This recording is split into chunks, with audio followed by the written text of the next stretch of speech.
अनेक नामांतर केलेलं नाही, परंतु माणसाचे अंतिम नाही. आणि म्हणून या ठिकाणी नाशिकवरून आलेले आमचे ज्येष्ठ कवी असं महाराष्ट्रामध्ये सुप्रसिद्ध असलेले आमचे सहकारी असं की हा कार्यक्रम म्हणजे कवीचा असल्यामुळे कवीच्याच भाषेत बोलायचं म्हटलं की कशाला हवेत चढे किंवा वापरणे, कशाला हवेत चढे किंवा रामदासांच्या भट्टाने रमेश भावांना ऐकल्यावर बोलणारे मोठे उत्पादे असे कवी आमचे रमेशजी भोवा यांना या ठिकाणी पाचारण करतो. कवी रमेश भोवा म्हणजे फेमस आहे मुख्य पाया म्हणजे गुलाबराव जोंधे आणि रवी जोंधे हे आज आम्ही जे उभे आहोत त्या सगळ्या मंडळींनी उभं आज मी त्या पाकाने छान उभा आहे ना ते गौतम जोंधे, गुलाब जोंधे, रवी जोंधे यांच्या सहकार्याने आणि अत्यंत म्हणजे सगळ्यांचे रवी जोंधे पण साहित्यिकांचे कवींचे जोंधे की आम्ही कधी सावळीवर भेटू तिकडे एक नंबरला तर आमचं आता मी त्यांचा मामा ते माझे भाचे पण आमचं भाच्यांचं असं कसं नातं जाणवत नाही आम्हाला. कधी पण भेटले की रमेश तुला आहे ते पण रमेशांचे पण आज एवढे मोठे साहित्यिक एवढे मोठे कवी समाजात प्रदानावर मुलांपासून तर सगळ्यांची कविता करणारे दादा आपले पण यांनी कधीच असं म्हणजे कसं मी महान आहे हा कालचा प्रतीक नाही. त्यांनी आम्हाला भरभरून सहकार्य केलं म्हणून मी त्यांच्या मी माझी काही कविता सादर प्रमुखात की कवीचं बरेच ठिकाणी उजवलो हा कवी असा होता तो असा होता पण त्याच्या मागे जी शक्ती असते नारी शक्ती विशेष म्हणा बायको म्हणा तिचं कोणी दखल घेत नाही. म्हणून एक कवीचं मी माझी दोन कविता सादर करतो तर त्या कवीला काय वाटतं त्या कलावंताला काय वाटतं त्याची ही अंतिम इच्छा नावाची कविता आहे. कदाचित रमेश भाऊलाही वाटतं असेल म्हणून ही कविता करतो. आमच्या काळात म्हणजे मंगळसूत्र हे फक्त गळ्यात अडकवण्याचे साधन होतं किंवा कुठेतरी अडचण आली त्याला पालन हे करायचं साधन होतं पण सौंदर्याचं सौभाग्याचं बिना त्याला आम्ही कधीच मानलं नाही. ही त्याची कविता आहे कुठे आपण छान नाही. कवितेचं शीर्षक आहे आपली इच्छा. कवितेचं शीर्षक आहे आपली इच्छा. सगळे मी गेल्यानंतरही काढू नये सगळे मी गेल्यानंतरही गळ्यात मंगळसूत्र काढू नये स्वप्न माझं लहान होतं.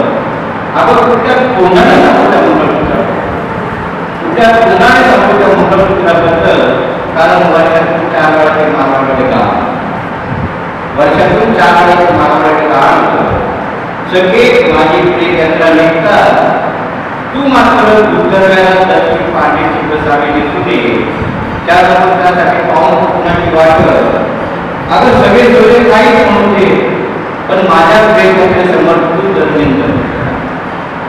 तू धनंद करता सगळे आयुष्यभर कुठल्या गटात सामील न होता प्रचंड जमलोय म्हणून तर मला मार्क आलाय सगळ्या घरात पण मी गेल्यानंतर मात्र माझ्या तस्वीरीला बंदिस्त करून मोठ्या मुलांच्या कारण ज्या वेळेस माझी तस्वीर बघेल त्यावेळेस जगाची वाढेल पण माझ्या बाबासाहेबांच्या पायाच्या ठोकताना आवडायला करू नको त्यासाठी बरो एखादा आनंद त्यासाठी बरो एखादा आनंद शेवट आहे.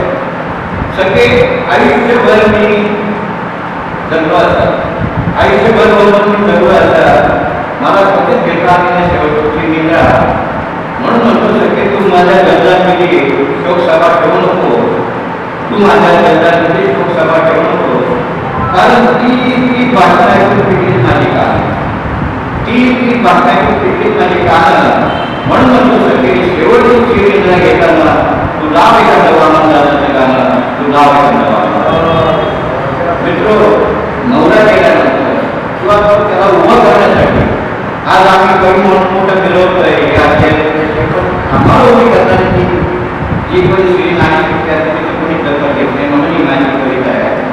की कवितेचं साहेब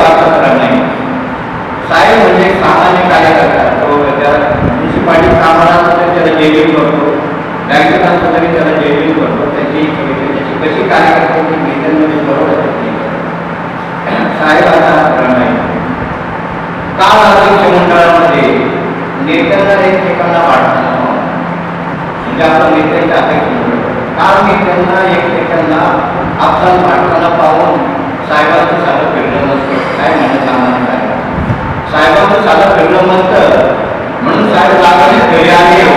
बायको म्हणाली, तुमच्या डब्याला पीठ नाही आणि मुलाला व्हायचं, तुमच्या डब्याला पीठ नाही आणि मुलाला व्हायचं म्हणून साहेब उपाशी कामाची कसेच कामाला गेले आणि विचार करत असतो की घरात राशन आणि मुलाच्या शाळेचे पैसे कसे काय करायचे. तेवढ्याच पगारे भाव झाले म्हणजे साहेब नेमके घरातून लोखंडी तांबे आपण काय करतो म्हणून लोखंडी आणि तांबे नाही करण्याचा केला साहेबांचा दिवस आणि रात्र. तिने मात्र डबा आणि मुलाच्या पुस्तकासाठी गाण तरी तिथे साहेबांचं चालू करतात मोर्चे आणि धरणं. तिथं मात्र एकच राहून घरात आलेल्या कार्यकर्त्यांच्या काल तर म्हणे साहेबांना शाळा आणि पुष्पगुच्छ देऊन साहेबांच्या कामाची केली कदर. पण त्यावेळेस ती मात्र शिवत बसली होती त्या घरामध्ये फाटलेल्या साडीचा. ती मात्र शिवत बसली होती आपल्या फाटलेल्या साडीचा पदर. आमच्या डोक्यात नेहमीच चळवळ घरात मात्र विश्वाला सामावून घेणारा महाराष्ट्राचा पक्ष पण घरामध्ये एक रमाई सुद्धा असते त्याच्याकडे आमचं कधीच लक्ष आमचं कधीच नाही.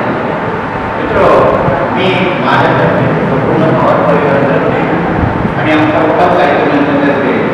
मी दादांना शेवटची स्वतंत्र काम करते.